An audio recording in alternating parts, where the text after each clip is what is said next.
Hey guys, thank you for all the content. Thanks for hanging out, Brayfunk. I don't play Vintage Cube on Magic Online, but I do play one in paper. Today I responded on Twitter to someone asking what the best cards in the cube other than Black Lotus are. I responded with Sol Ring and Library of Alexandria. I was immediately notified that Library is not a good early pick and that it isn't even a top 50 card. I feel like someone in the conversation is dog shit a cube. My question for you all, since I know you draft Vintage Cube online, is do I severely overvalue Library, or am I correct that it is still as busted as it always has been? You go first, then I'll answer. This is really funny. I know. This came out. All right, so I believe that Library of Alexandria fluctuates depending on the composition of the cube of being a pretty good card to a very good card to sometimes a very bad card, depending on how aggressive the cube is. And I do not think that you can play. I do not think there are many games or archetypes that allow you to play Library on turn one, assuming you draw it, and just do the draw, answer your thing, draw, answer your thing, draw, answer your thing. Okay, keep drawing. You're down 8 cards. You cannot win.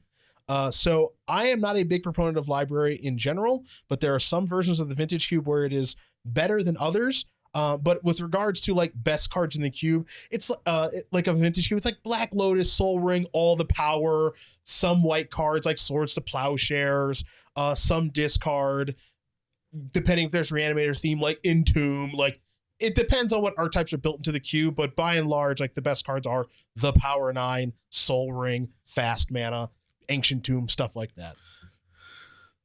My answer to this would be,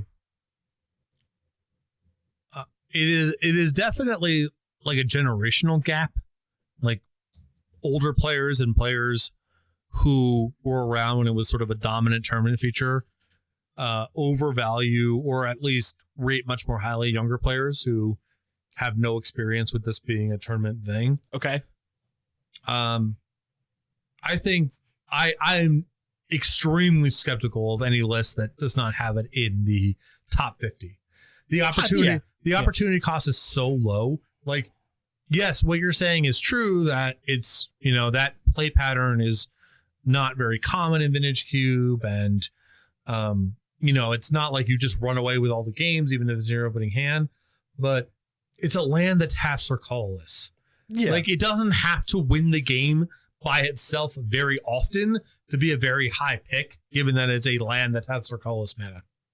I'll say this. I'm gonna give the people a little spoiler. Yeah. Because we played some Magic on camera recently. Right. What you did to me with Library in that first game. Yeah. I wanted to concede then. Oh yeah. But I was like, you know what? The people need to see this. Like, okay. I think in the vast majority of Vintage Cubes, Strip Mine is a more powerful card than Library of Alexandria. Yeah. I just want to put that out there. Okay. Do you win every single game where you strip mine someone? No. Is it frequently very good to strip mine someone? Yeah. Does it occasionally just win the game on the spot? Yeah. I think Library of Alexandria is similar, just not as powerful. I agree. It's like, yeah, if your land that Task for Colors draws 1 or 2 cards, that's pretty fucking sick.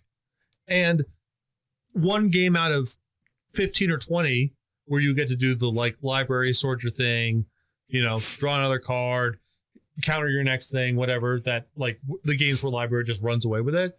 If that's happening, even a few percentage points, and the rest of the time it's either quite good or not doing anything, but it's not noticeable because it's still just a land. Yep. That sounds like a really powerful card to me. Yeah, I agree. So it's for when I say dog shit, that means like 35th best card. Yeah. Or something, right? Like it's clearly top 50. Outside the top 50 is I can't countenance that. Yeah, that's nonsense. Yeah, that's nonsense. That is nonsense.